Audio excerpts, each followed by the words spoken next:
You didn't lose your soul. You buried it. What if the part of you that you fear most is already here, lurking just behind your thoughts, waiting for you to look it in the eye? Every year, millions of people feel it stirring, an unfamiliar, darker version of themselves they can't explain. In 2025, this shadow isn't some distant myth, it's real, fed by the pressure of an overconnected world, endless notifications, and unspoken emotions you never dare to face. Carl Jung called this hidden part your shadow self, and right now it's growing stronger in the dark. The more you ignore it, the louder it will knock. And the truth is, until you confront this shadow, you'll never feel truly whole. So tonight, as the noise fades and you close your eyes, one question remains. What is your shadow trying to show you?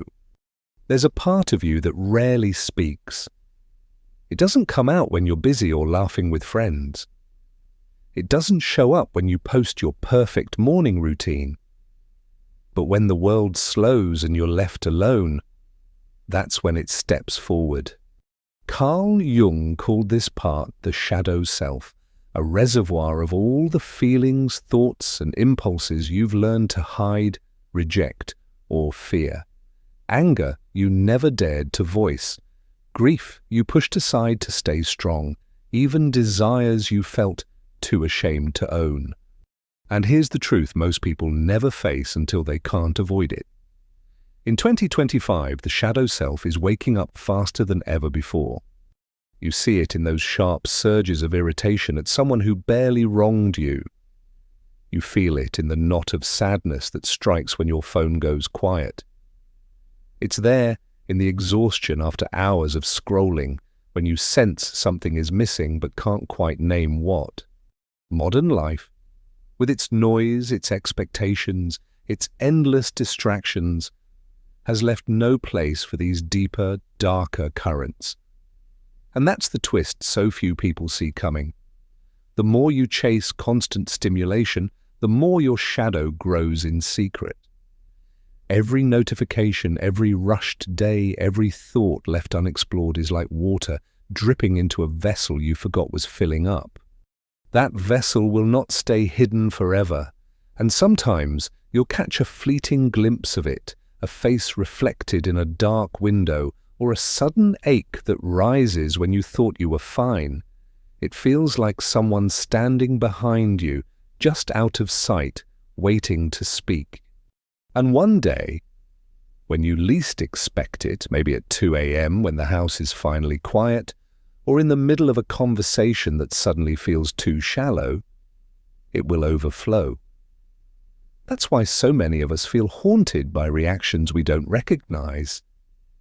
Bursts of anger at a loved one, unexplained sadness after an ordinary day, or waves of anxiety that seem to come from nowhere.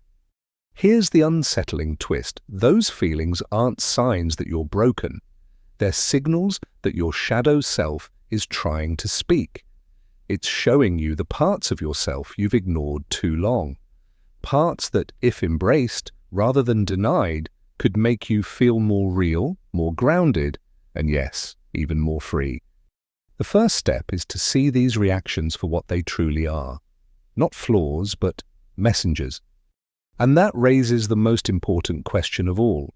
If you finally stopped running and listened to this hidden part of yourself, what deeper truth might it reveal? The world is moving faster than ever before. Screens flash in every direction. Messages pile up by the dozens, 100 updates a minute. And in the middle of it all, you, scrolling, reacting, keeping up, or at least trying to. But under this electric hum, something darker is stirring. In 2025, the shadow inside you doesn't wait politely. It surges the moment your attention slips, the moment you pause long enough to feel the weight you've been carrying. Here's the part most people overlook. It's not just personal anymore. The noise outside is fueling the noise inside. Every ping, every like, every anxious headline is like a drop of ink spreading across water. stirring up feelings you thought you'd left behind long ago. Anger you never expressed, fears you hoped had disappeared. Even stray fragments of grief or regret you never had time to face. And the faster you go, the louder they become. That's the twist that catches most people off guard. Modern life isn't just exhausting you. It's waking up all the parts you tried to bury. Every moment you keep up on the surface, your shadow grows stronger beneath it. And when it breaks through, it doesn't knock politely. It crashes in, sudden and sharp. Maybe it's a surge of frustration that blindsides you in the middle of a meeting. Maybe it's a strange sadness that creeps in just after a perfect evening. Maybe it's the hollow ache that follows you even after hitting every goal you set for yourself. And here's the most chilling part. You're not the only one. Beneath all this motion and noise, millions of others feel that same quiet crisis. Faces you pass on the street, strangers who seem fine at a glance. They too are haunted by the shadow rising inside them, because none of us were built to outrun ourselves forever. Yet there is another path. Every time you switch off your phone for an hour, every time you stop refreshing the feed and let yourself truly feel what's bubbling up, you reclaim a bit of your own ground. It's not easy. It's not quick. But it's real. And as the world keeps spinning faster outside, one question is left hanging in the charged silence. If you finally slow down long enough to face the part of yourself you've been running from, what would it reveal? And could you embrace it before it's too late? Have you ever had one of those days where you barely recognize yourself? A moment when your temper flares faster than usual, or you catch yourself shutting down emotionally without knowing why. Maybe you snap at someone you love over something small. Maybe you feel an odd pang of envy at a friend's success. Maybe you hide in distractions just to avoid your own thoughts. Those moments are not accidents. They're signs that your shadow is inching closer to the surface. Here's the unsettling truth most people never name aloud. These reactions are like footprints. Every angry outburst, every unexplained sadness, every surge of self-criticism is a mark left by something deeper inside you. Carl Jung believed these are fragments of the shadow's self. Pieces of yourself you've denied so long, they finally demand attention. And here's the twist. The shadow doesn't scream only in obvious ways. It can hide in a constant need for perfection. It can lurk in the part of you that's quick to judge everyone but yourself. It can even appear as a numbing emptiness after you've checked every box on your to-do list. Sometimes it surfaces in the quiet moments you thought were safe, like standing alone in a bathroom at midnight, staring into the mirror and sensing a version of you looking back that you hardly know. That's what makes this crisis so hard to spot at first. The signs are subtle, often masked by busyness or self-justifications. You blame your mood on a stressful day. You tell yourself you're just tired. You scroll a little longer. But if you listen closely, really listen, there's a deeper rhythm underneath those habits. A kind of pulse that says, I'm here, see me. And here's the most important part. Those signs you try to hide, they're not proof you're broken. They're invitations to look deeper. Every unexplained reaction is like a knock at the door of your own unconscious, urging you to pause, to listen, to acknowledge the part of you that longs to be seen. Each time you do, you take one small step toward becoming more whole, more real, and less at war with yourself. That's the real reason shadow work matters. Not to judge or erase those darker reactions, but to recognize them as messengers pointing towards something you've been too scared to face. The moment you stop labeling these feelings as bad and begin seeing them as signals, you reclaim some of your power. And so the real question is no longer whether your shadow is present. It's what would happen if you finally stopped pushing it away and dared to listen to what it's been trying to tell you all along. There's a strange power in turning toward what you fear most. Imagine stepping into a dark room you've kept locked for years. The air is still. Every surface is covered in dust. But as your eyes adjust, shapes begin to appear. Not monsters, but fragments of yourself you thought were lost forever. That's what it feels like to face your shadow. Carl Jung believed that this process, what he called integration, is one of the most vital steps you can take toward becoming whole. Yet it's also one of the most misunderstood. Here's the surprising twist. When you finally dare to look, you don't find an enemy waiting in the dark. You find something aching to be acknowledged, a version of you that never got the chance to speak, to grieve, to grow. That version is often scared, yes, angry, yes, but also full of unmet needs, forgotten hopes, and buried creativity. And the deeper you listen, the clearer it becomes that pushing this part of yourself away is what gave it so much power in the first place. Every time you told yourself to get over it, to move on, or to stay positive, you were really saying, your feelings don't matter, and the shadow listened. But what would happen if you changed the conversation? You can begin by simply making space. Turn off your phone, sit somewhere quiet, breathe. And as emotions rise, fear, sadness, guilt, shame, remind yourself, these are not intruders, they are visitors at the door. One gentle way to practice this is to name what you feel without judgment. I feel scared. I feel angry. I feel empty. It might feel awkward at first, like learning a new language. But that's exactly what this is, and a language you forgot you already spoke.